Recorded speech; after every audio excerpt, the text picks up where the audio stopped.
Well, it is a great pleasure to have you this evening with us on the 5th of December 2020. This is Saturday Night News and you're watching the home of untold stories. Remember, you're watching this bulletin from County 001 at our Mombasa studios. Thank you for making time for us. I am Mariam Mwacharo. Now, we have a lot for you lined up tonight, but first things first, let's take a look at what we have for you in the highlights.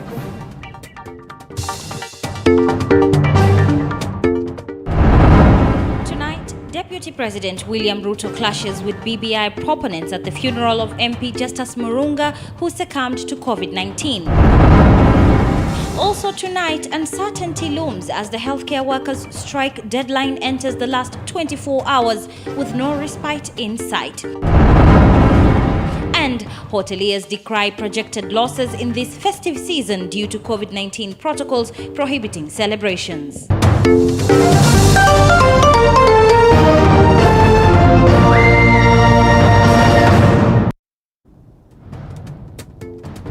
Now we begin with BBI politics that took center stage during the burial of former Matungu Member of Parliament Justus Murunga. BBI proponents drumming support for the referendum as the Deputy President William Ruto called for consensus to polish up contentious issues in the BBI bill. Mwangi Maina reports.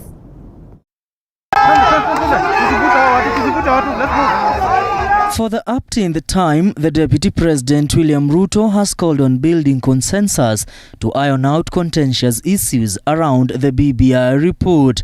Ruto says Kenyans should not be taken for fools since they can make sound decisions on whether they support the BBI or not instead of forcing the BBI down their throats. Hawa wananchi wanaweza kuchagua viti 6 mara moja. Munasema hawezi kujibu maswali 6 mara moja?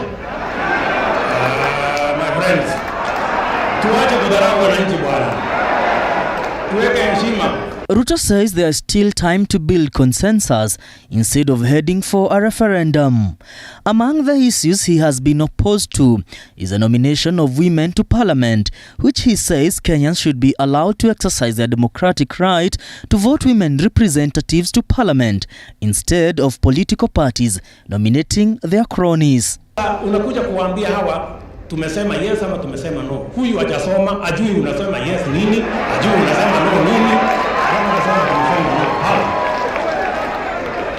Sijui kama naelewana. Kwa hivyo mimi nawauliza kwa unyenyekevu. Na mimi nataka niwaambie, mimi sisemi ya kwamba tupinge mambo haya, hapana, kwa sababu Kenya hii ni yetu. Nasema kuna vile tunaweza kurekebisha ndio Wakenya wote watembee pamoja, and I have said and I will repeat, it is never too late to do the right thing. On his part, ODM leader and BBI co-principal Raila Odinga ostensibly alluding that a referendum is inevitable and as such, Kenyans should be allowed to exercise their democratic right by either voting in or rejecting the BBI amendment bill. Demokrasia, si wananchi ni waamue, ama sivyo, unataka namna hiyo. Other leaders at the Barrio-turned political battlefield chided Deputy President William Ruto for taking Kenyans in circles and asked him to announce his stand on the report. To challenge rafiki yangu Hasla pia leo, make a decision. Utuambie kama unaunga ama unapinga. Kizungu no tafadhali leo tafadhali tupatie mwelekeo. Hatutaki tukue katikati, tunataka tupatiane clear direction as to whether mnaunga mkono ama mnapinga. Na mimi naomba ndugu Deputy President, hii boil ni chungu. Tusingoje tena tusongeshe until 2022. Tufinye hii boil ikwishe, tuanze mambo mengine. What couldn't have escaped the mouth of Luhya leaders is calling for Mulembe unity, with Ford Kenya Party leader Moses Wetangula asking the Mulembe nation to rise above the BBI debate for once and focus on their issues post the BBI politics. Najua msimamo wangu. Na huyo msimamo tulichukua siku ya kwanza kwa sababu mimi nilikuwa na nafasi ya kusoma ile report. Yale mikutano yote ambayo ilifanyika kwa mambo ya BBI Mimi nilihudhuria hizo mkutano zote kuanzia Kisii. Katika ile BBI ikipita, watu wa Mlembe kwa hiyo meza wako wapi? Mtakuwa wapi? And that will only happen, watu wetu, if you stand together. Mukikawanya vipande 6, your strength weakens 6 times. Murunga's funeral service happened at Makunda Primary School, and his remains later interred at his home in Matungu. Mwangi Maina, TV47, Nairobi. Thank you very much, Mwangi Maina, for that report. Now, as the BBI Secretariat boasts of collecting 5.2 million signatures to amend the Constitution, the BBI report has continued to attract mixed reactions across political divide, with some politicians pledging to lead a no vote in the much-expected referendum. However, Baringo Senator Gideon Moi has maintained that the report does not seek to change the Constitution in its entirety, but to make amendments to it. Musa Salah has the details. As the drive to amend the Constitution intensifies, the Building Bridges Initiative BBI report has continued to attract mixed reactions across the country. While drumming up support for the report in Elgeyo Marakwet, Baringo Senator and KANU Chairman Gideon Moi has refuted claims of changing the Constitution, saying that the document only seeks to amend the 2010 Constitution. Na si ati tunasukuma au tunatupa katiba. La. We are only amending the Constitution. America amend over 35 times yao. Yako unaweka unafikiri ndaitwa nini ile msalaba how? Moi further adding that by expanding the executive, the report will extensively unite Kenyans. Ya kwanza itatuletea inclusivity. Tushikane na Wakenya wengine wenzetu. Hata hawa wajue hawa ni Wakenya. Inclusivity. However, Mathira Member of Parliament Rigathi Gachagua, who is allied to Deputy President William Ruto, has said that he will neither support nor oppose the document, claiming that the government needs to prioritize the fight against COVID-19. I will not oppose and I will not support. I will be busy building. There is nothing for me to support, there is nothing for me to oppose. The timing to start with is wrong. Our people need money for medicine. You heard Mutahi Kagwe saying there is no money for NHIF. You have heard that there is no oxygen in hospitals. The children going to school have no masks. I am fighting this whole timing is very irresponsible as far as I'm concerned. The timing is wrong. The country is in the talks. You have heard the Minister for Finance saying we are broke completely. We have no money. Yet we have money for the BBI. We have no time for BBI shenanigans that is going on. We have work to do. And we cannot wait for a document to come and sort the issues of our people. We already know what to do.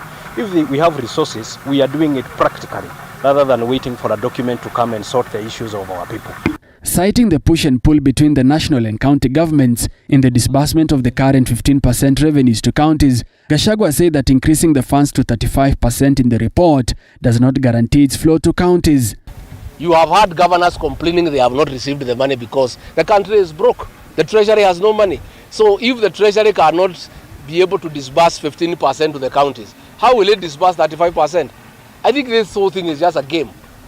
Gachagua has also faulted the BBI proponents for forming the extra 70 constituencies, saying that should have been done by the Independent Electoral and Boundaries Commission (IEBC). Boundaries are not based on counties. Constituencies are evaluated individually. If the BBI proponents had left IEBC to do its work, it will do a better job. You must look at Madeira independently as a constituency. You must look at Kieni independently as a constituency. You cannot look at Kieni vis-a-vis Teto or Mukoroini. Still on the same, Nyeri County Women Representative Rehab Mukami has criticized Kieni Member of Parliament Kanini Kega for not bagging a constituency despite being close to President Uhuru Kenyatta and ODM leader Raila Odinga, further calling for the division of Kieni constituency into two. Ni lazima Nyeri County tupatiwe constituency. Tukue na Kieni East na Kieni West.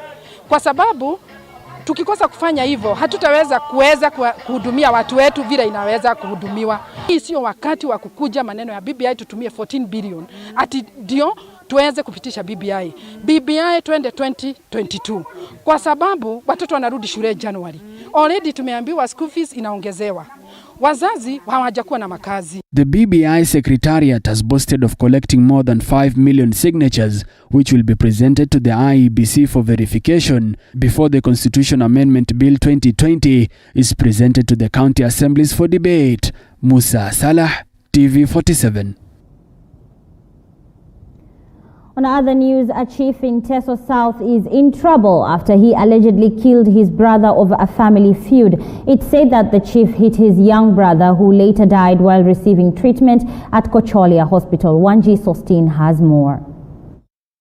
Sijui sasa ni nani mwenye atanisaidia kwa watoto wangu. Jamani, mwenye haki.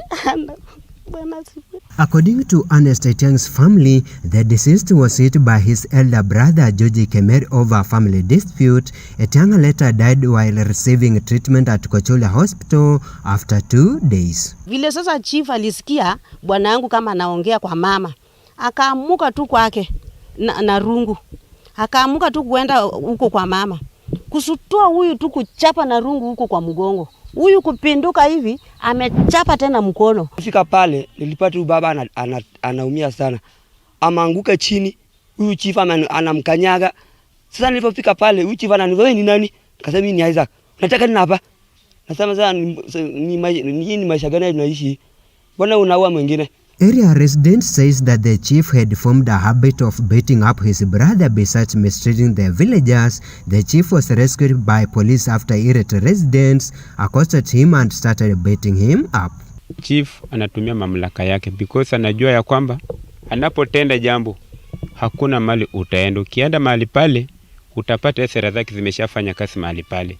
Saidieni kijiji kwa sababu kijiji haina mamlaka kwa ule chief. Nauliza swali kidogo tu. Kama tashinda kiishi na watu hapa hivyo, na niye ndio chifu hapa, tutaishi vipi hapa? Busia County Deputy Commissioner Willie Cheboy stated that investigations are underway to determine the cause of death, urging family members and residents to stay calm. Kama investigation imeanza, kama vile nawaeleza familia jana wamekuja kuandikisha report, tutulie na tukubali ya kwamba ukweli utajitokeza hivi karibuni, na ikijitokeza sheria itachukua mkondo wake. Ikiwa mtu alihusika atachukuliwa hatua ya sheria, ikiwa alikufa kwa sababu zingine pia tutaweza kuelezwa. The DCC however decried of high rate of family disputes in Busia County, urging residents to desist from taking the law in their hands. Mimi nikipenda kuhimiza watu ya kwamba ikiwa kuna kitu ambacho kinafaa ichukuliwa hatua, watu badala ya kuchukua sheria mkononi waende kwa kituo cha polisi waweze kutoa ripoti ili uchunguzi uweze kufanywa. Wanji Sostin, TV47. Now, hoteliers in Nyeri County are staring at losses due to the coronavirus pandemic as the country heads into the festive season. This comes barely a few months since President Uhuru Kenyatta directed the reopening of hotels, restaurants and bars across the country, albeit under strict guidelines. The hoteliers are now pleading with the government to lift some of the measures in a bid to revive tourism and hospitality sectors in the country. David Mudhoka reports.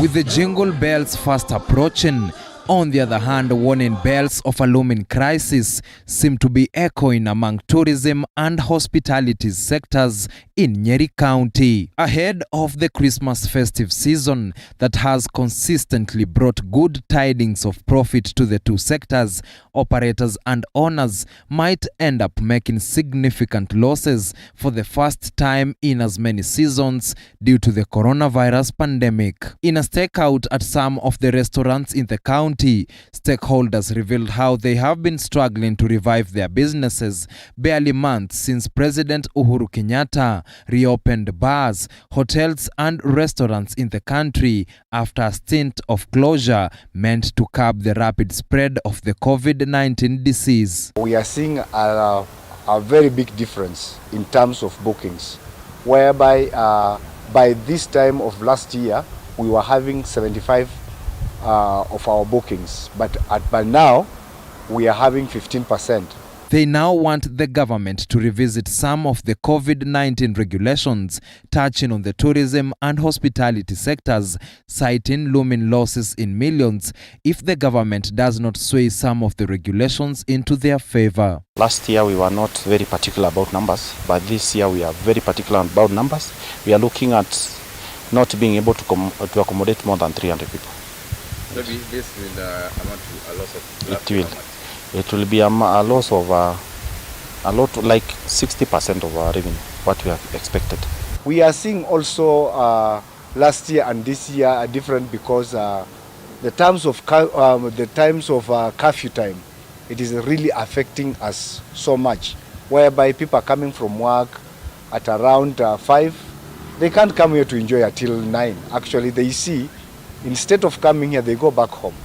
So it is really affecting us. At first we used to get so many bookings, functions, meetings and conferences, but due to COVID, we don't have so many guests because you, like for example, you have to observe social distance, and for those who are at age, they fear coming here a lot, like they used to come before. In a raft of measures issued by President Uhuru Kenyatta during his 13th State of the Nation address regarding the coronavirus pandemic in November, bars, hotels and restaurants were directed to close by 9 p.m. daily, an hour before the 10 p.m. curfew, until January 3rd next year. David Muthoka, TV47. It's time now we take a short break. Remember, you can join in the discussion on our social media pages on Facebook, Instagram and Twitter is at TV47 Kenya. Don't go too far. We have a lot more in store for you.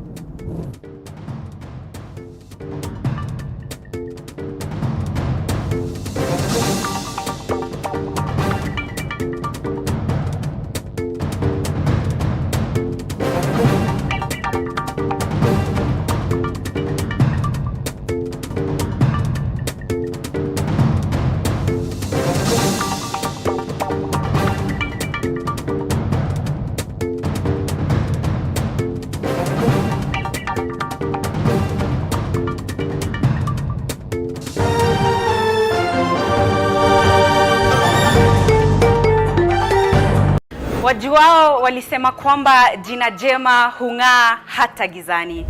Na vilevile wakasema bora ni bora iliyoboreshwa, na habari za TV47 zinazidi kuimarika kila kuchapo. Tunasanzuka na kutamba ili kuhakikisha tunaweka bayana taarifa kemkem zenye usawa na mantiki. Katika mida ya alasiri kabla ya jua kutua, kutoka kaunti 001 na kupeperushia shina la upeo. Na inapowadia saa 1 kamili, nachukua usukani kukufahamisha na kukupeperushia taarifa ipasavyo. Tutakueleza ni kipi kilichojiri na wahusika ni wepi. Ungana nasi kila siku ya wiki tukujuze, kwani usilolijua ni kama usiku wa giza.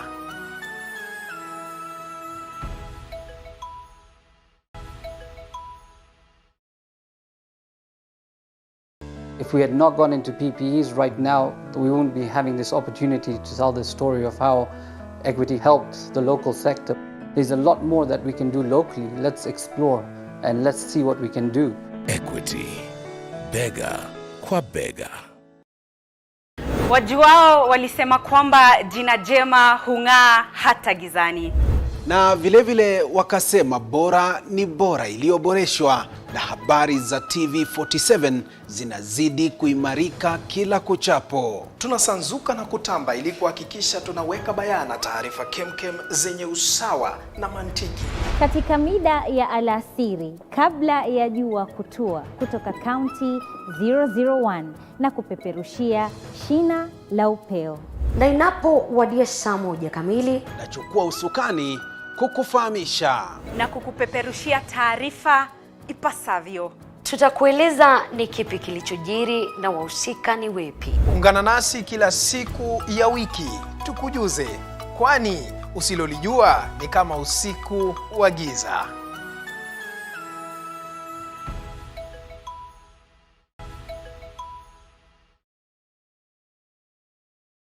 If we had not gone into PPEs right now, we wouldn't be having this opportunity to tell the story of how equity helped the local sector.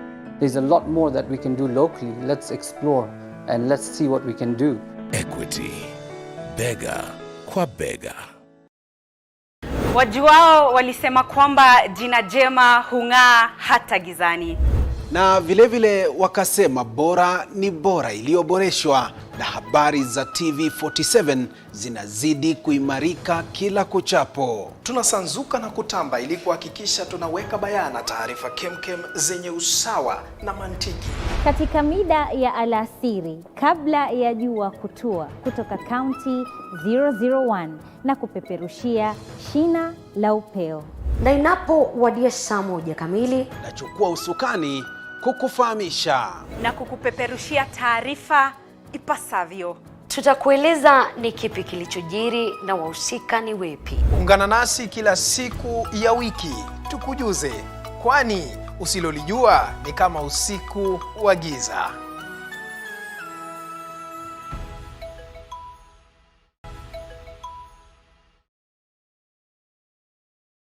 If we had not gone into PPEs right now, we wouldn't be having this opportunity to tell the story of how equity helped the local sector. There's a lot more that we can do locally. Let's explore and let's see what we can do. Equity, bega kwa bega. Wajuao walisema kwamba jina jema hung'aa hata gizani. Na vilevile wakasema bora ni bora iliyoboreshwa, na habari za TV47 zinazidi kuimarika kila kuchapo. Tunasanzuka na kutamba ili kuhakikisha tunaweka bayana taarifa kemkem zenye usawa na mantiki. Katika mida ya alasiri kabla ya jua kutua, kutoka kaunti 001 na kupeperushia shina la upeo. Na inapowadia saa 1 kamili, nachukua usukani kukufahamisha na kukupeperushia taarifa ipasavyo.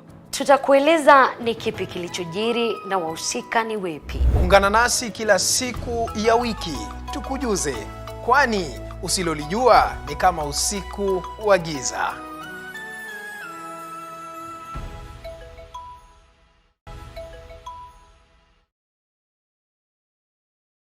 If we had not gone into PPEs right now, we wouldn't be having this opportunity to tell the story of how equity helped the local sector. There's a lot more that we can do locally. Let's explore and let's see what we can do. Equity, bega kwa bega. Wajuao walisema kwamba jina jema hung'aa hata gizani. Na vilevile wakasema bora ni bora iliyoboreshwa, na habari za TV47 zinazidi kuimarika kila kuchapo. Tunasanzuka na kutamba ili kuhakikisha tunaweka bayana taarifa kemkem zenye usawa na mantiki. Katika mida ya alasiri kabla ya jua kutua, kutoka kaunti 001 na kupeperushia shina la upeo. Na inapowadia saa 1 kamili, nachukua usukani kukufahamisha na kukupeperushia taarifa ipasavyo. Tutakueleza ni kipi kilichojiri na wahusika ni wepi. Ungana nasi kila siku ya wiki tukujuze, kwani usilolijua ni kama usiku wa giza.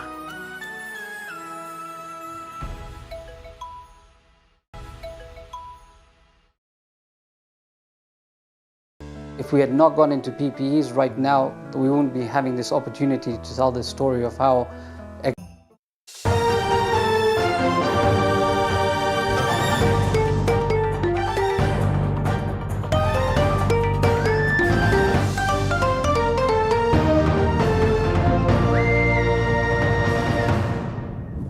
Thank you for staying tuned and welcome back. Now, in less than 36 hours, doctors and clinical officers are set to down their tools after a series of failed negotiations between them and the government, a matter that has brought about a lot of uncertainties in the health sector. And as our reporter Zainab Muhammad narrates, the country is said to face a looming health crisis should the strike go on as planned.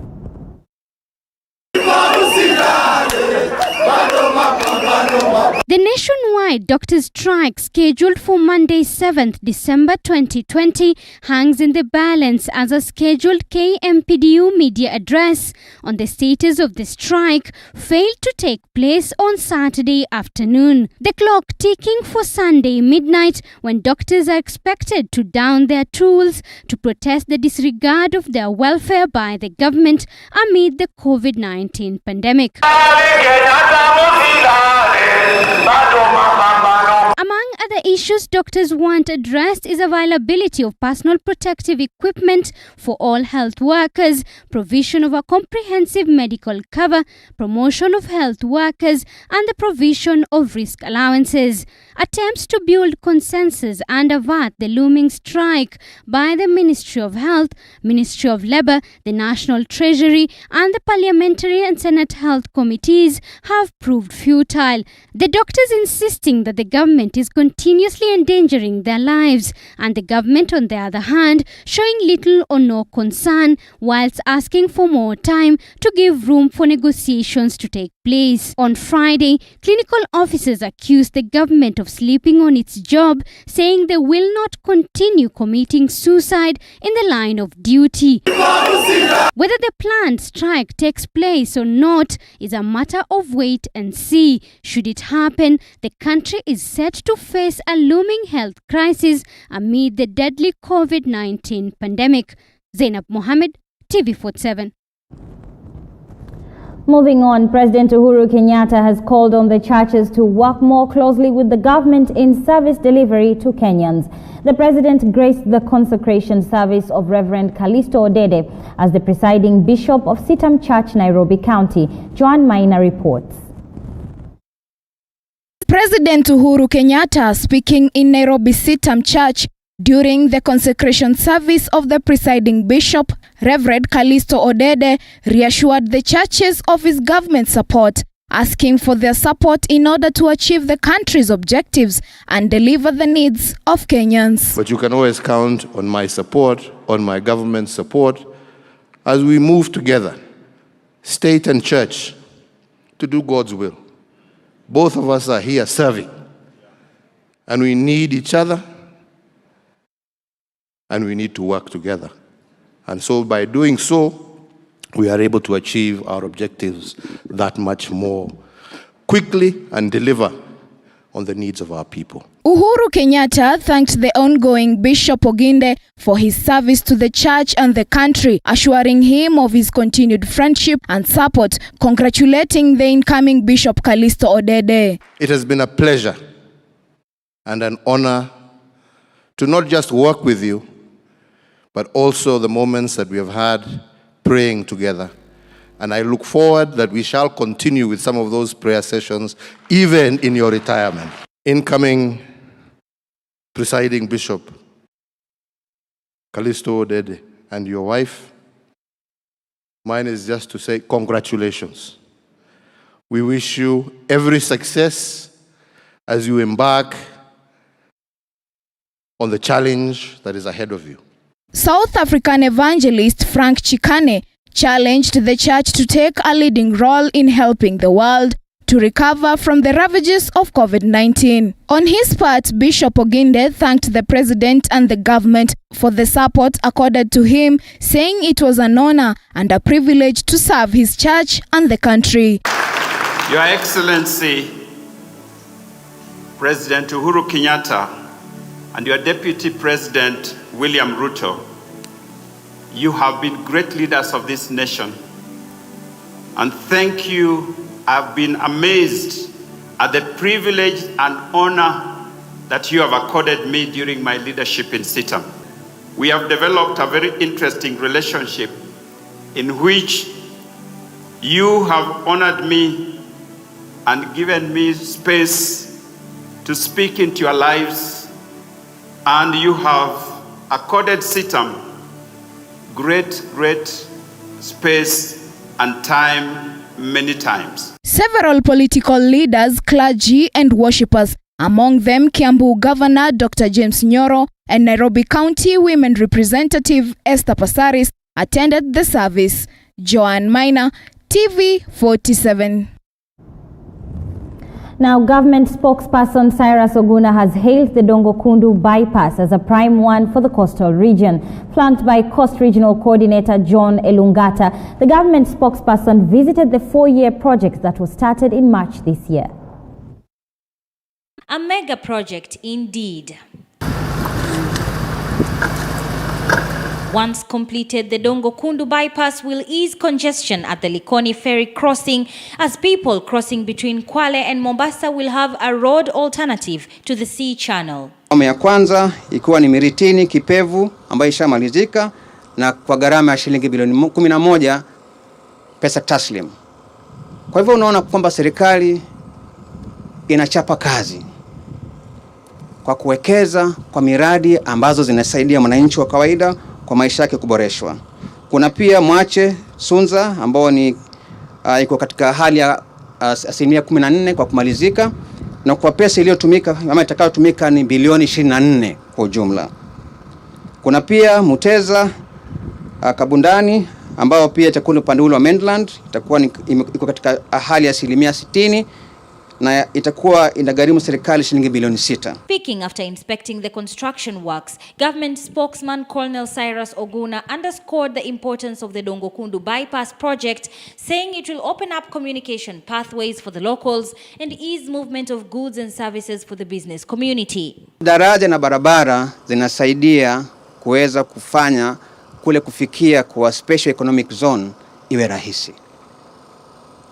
Lakini pia ipanue mawasiliano kutoka mji wa Mombasa kuelekea South Coast ili kuboresha biashara ya utalii, kufanya urahisi kule kusafirisha mizigo ya biashara, kusafirisha huduma kwa wananchi.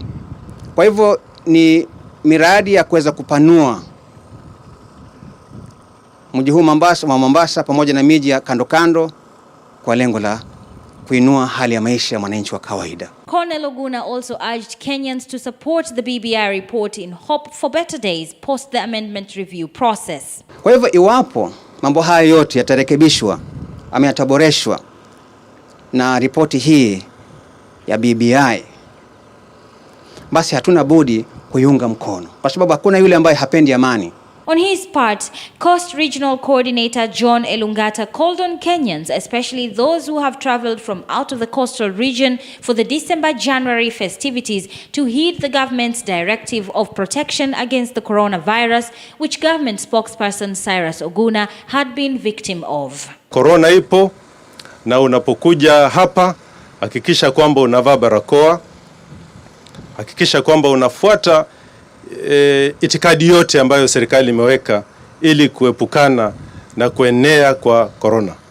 Kwa hivyo ukifika hapa na huna mask utakamatwa na tutakupeleka kotini. Among all the development projects started by the government, according to government spokesperson Cyrus Oguna, the coast is leading in development projects across all 47 counties. Mariam Mwacharo, TV47, Mombasa County. Now it's time we take another short break, but don't go too far. We'll be back with more. Remember, you can join in the discussion on our social media pages. Facebook, Instagram and Twitter is at TV47 Kenya, or log into our website on www.tv47.co.ke. We'll be right back.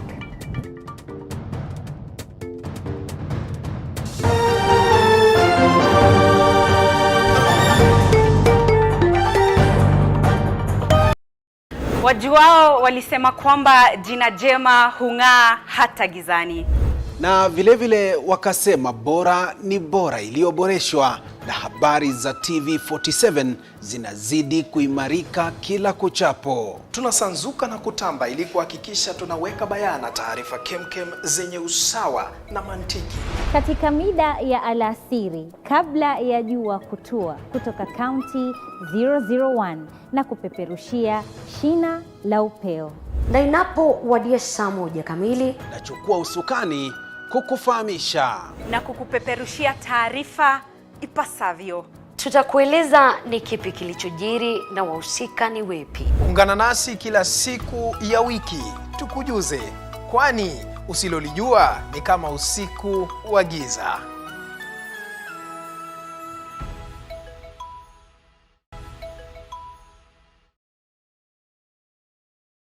If we had not gone into PPEs right now, we wouldn't be having this opportunity to tell the story of how equity helped the local sector. There's a lot more that we can do locally. Let's explore and let's see what we can do. Equity, bega kwa bega. Wajuao walisema kwamba jina jema hung'aa hata gizani. Na vilevile wakasema bora ni bora iliyoboreshwa, na habari za TV47 zinazidi kuimarika kila kuchapo. Tunasanzuka na kutamba ili kuhakikisha tunaweka bayana taarifa kemkem zenye usawa na mantiki. Katika mida ya alasiri kabla ya jua kutua, kutoka kaunti 001 na kupeperushia shina la upeo. Na inapowadia saa 1 kamili, nachukua usukani kukufahamisha na kukupeperushia taarifa ipasavyo. Tutakueleza ni kipi kilichojiri na wahusika ni wepi. Ungana nasi kila siku ya wiki tukujuze, kwani usilolijua ni kama usiku wa giza.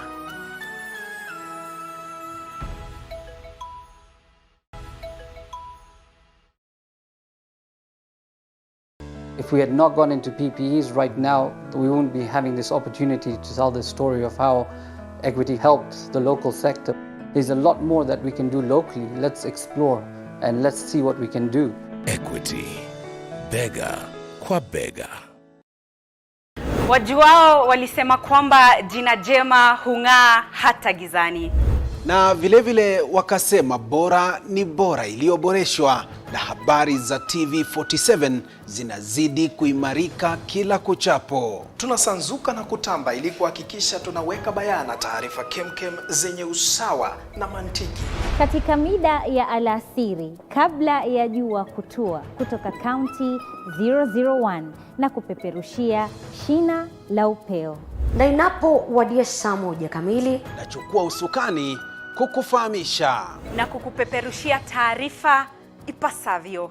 Tutakueleza ni kipi kilichojiri na wahusika ni wepi. Ungana nasi kila siku ya wiki tukujuze, kwani usilolijua ni kama usiku wa giza.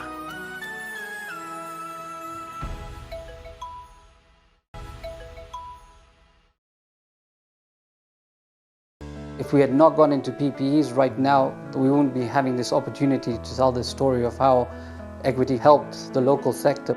There's a lot more that we can do locally. Let's explore and let's see what we can do. Equity, bega kwa bega. Wajuao walisema kwamba jina jema hung'aa hata gizani. Na vilevile wakasema bora ni bora iliyoboreshwa, na habari za TV47 zinazidi kuimarika kila kuchapo. Tunasanzuka na kutamba ili kuhakikisha tunaweka bayana taarifa kemkem zenye usawa na mantiki. Katika mida ya alasiri kabla ya jua kutua, kutoka kaunti 001 na kupeperushia shina la upeo. Na inapowadia saa 1 kamili, nachukua usukani kukufahamisha na kukupeperushia taarifa ipasavyo. Tutakueleza ni kipi kilichojiri na wahusika ni wepi. Ungana nasi kila siku ya wiki tukujuze, kwani usilolijua ni kama usiku wa giza.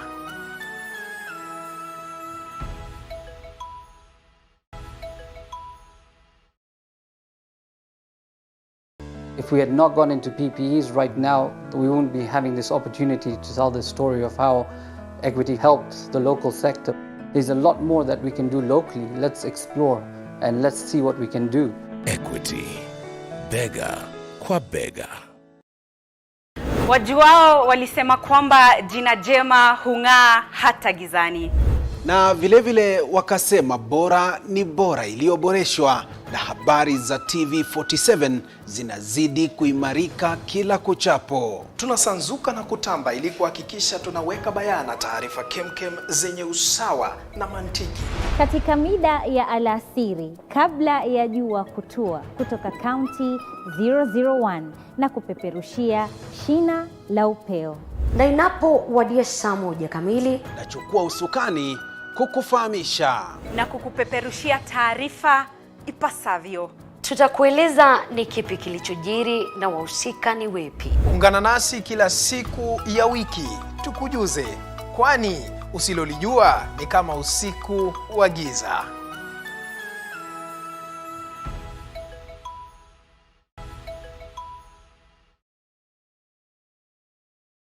If we had not gone into PPEs right now, we wouldn't be having this opportunity to tell the story of how equity helped the local sector. There's a lot more that we can do locally. Let's explore and let's see what we can do. Equity, bega kwa bega. Wajuao walisema kwamba jina jema hung'aa hata gizani. Na vilevile wakasema bora ni bora iliyoboreshwa na habari za TV47. This is TV47. Happy holidays.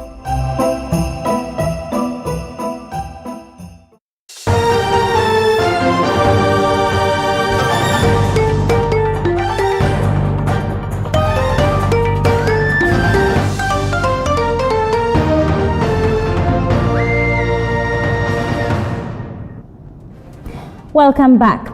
Now, 4 people have been killed in a road accident along the Machakos-Kitui Road. According to eyewitnesses, the saloon car in which the deceased were traveling was speedily overtaking other vehicles before ramming into an oncoming Kenya Power lorry. Confirming the incident, Machakos County Commissioner Isa Muhammad urged motorists to observe traffic rules. The bodies of the deceased have been taken to Machakos Level 5 Hospital mortuary and the 2 vehicles towed to Machakos Police Station. Gari yenye ilikuwa inabeba abiria wanne, dereva alikuwa anakimbia, akakuja akakutana na, alikuwa ana overtake, akakutana na hii lori ya Kenya Power. Wakakuja juu ya ku overtake, dereva Kenya Power angeondokea hiyo accident, ikakuja wakangongana, ikasukuma kutoka huko ikakuja kusimama mpaka hapo mmeiona. Tukiwa mwendo wa saa 11 hivi tumepata habari kuna accident imefanyika along Machakos Kitui Road.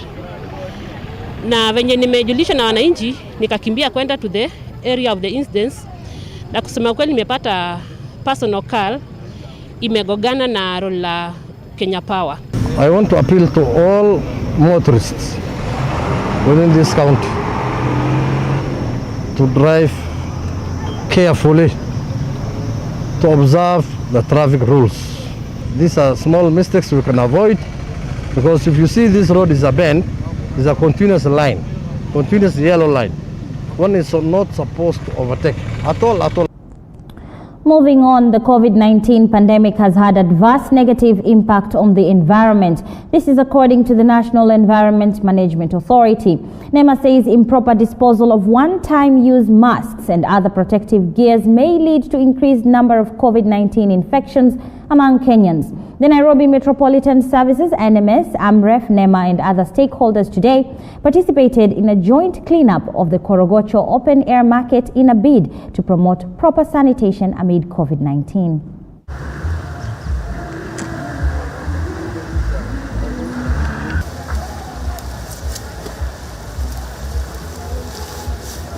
When we launched this program, we were looking at the whole spectrum of COVID response, especially as far as sanitation and environment is concerned. And one of the biggest emerging issues now is the disposal of waste, especially related to COVID, and disposal of masks. Every day we put on masks, but how we dispose those masks is as important as putting the masks on. COVID-19 has really impacted on the environment.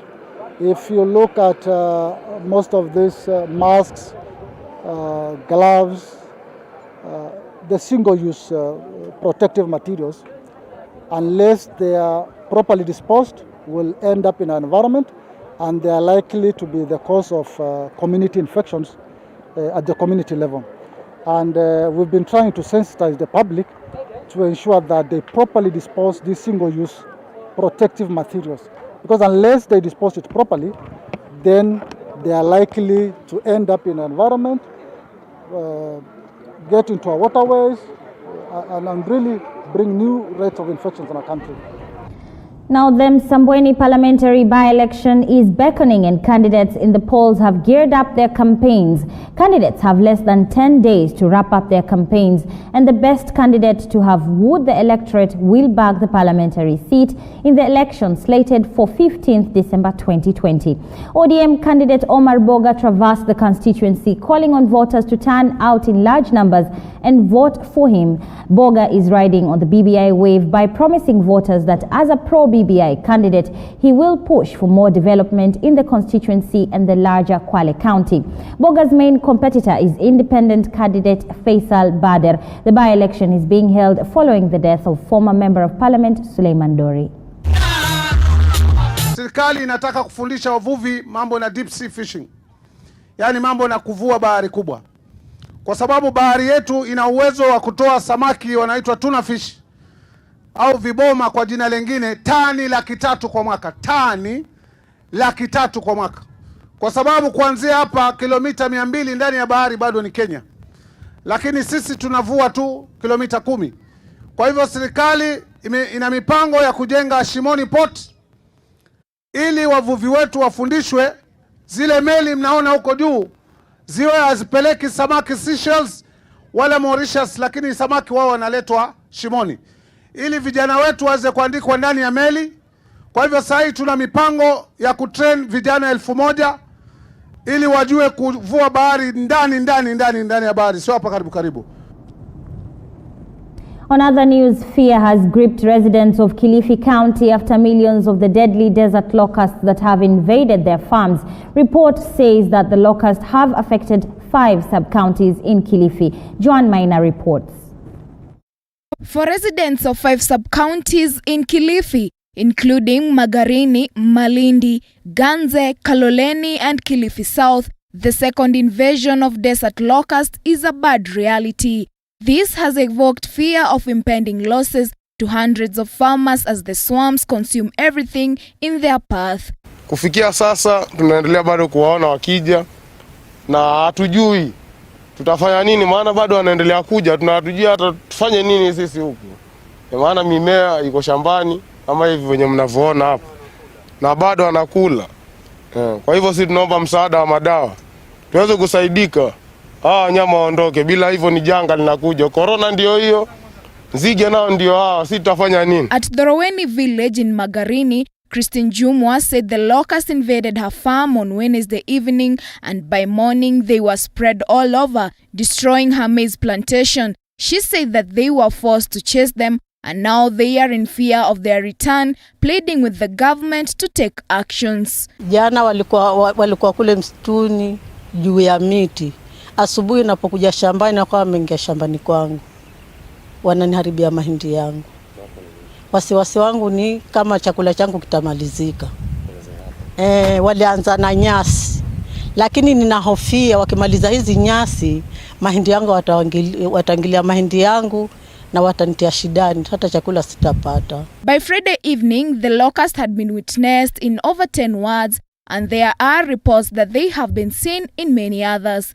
Kilifi County Government dispatched 5 teams to all the 35 wards for surveillance and to identify the type of locust being witnessed. On his side, the Agriculture and Livestock Chief Officer Frederick Kaingu, who was in one of the surveillance teams, said that the kind of locusts that have invaded the country is called the Schistosacca gregaria locust, which are highly migrating locusts, confirming that 5 counties have been affected by the invasion that began on December 2nd.